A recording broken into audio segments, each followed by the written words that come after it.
Ils étaient plusieurs centaines réunis. Pourquoi c'est important pour vous d'être ici?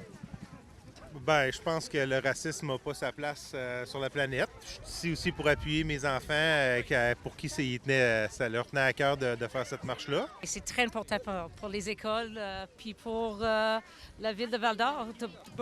Il fait fret aujourd'hui, mais on est ici parce que pour nous autres puis notre école, c'est un mouvement, une pas par en avant, pas une pas par en arrière. Oui, c'est important pour moi, là. C'est pour poursuivre la tradition des Anishinaabe. C'est que c'est important de faire parler des droits puis de la situation qui entoure actuellement les peuples autochtones. Fait que c'est pour ça qu'on est ici pour parler de ça puis faire la marche. Pourquoi c'est important pour vous d'être ici aujourd'hui? Parce qu'il faut croire à le rétablissement de chacun pour soi, pour bien communiquer aussi pour mieux vivre communautairement.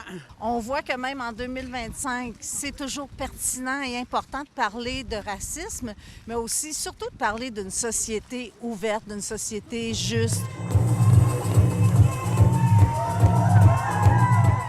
De la musique, du chant, de la danse et la fameuse marche. L'objectif de la journée, conscientiser la population aux réalités autochtones. Qu'est-ce qui est important aujourd'hui? Je pense que c'est de célébrer la rencontre entre les Québécois, les Premières Nations, la cohabitation aussi sur un territoire qui ne s'est pas toujours bien passé historiquement, il faut bien le dire.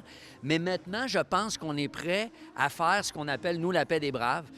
Nous, on l'a fait artistiquement, mais on peut le faire de façon citoyenne. Juste de porter le nom de Gabriel Commanda, c'est aussi important, je pense. C'est quelqu'un qui a vraiment défriché quelque chose de grand à Val-d'Or. Donc, comme tu le dis, la symbolique, elle est là.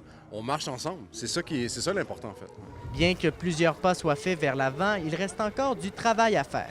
Les symboles sont importants, mais pour les politiciens, des fois, là, ça peut être juste une école signer une entente pour les redevances sur la foresterie, l'entente de la paix des braves qui a eu lieu avec les cris. Ça, c'est des choses de concret. On doit continuer à investir parce que le racisme est malheureusement encore présent dans notre société.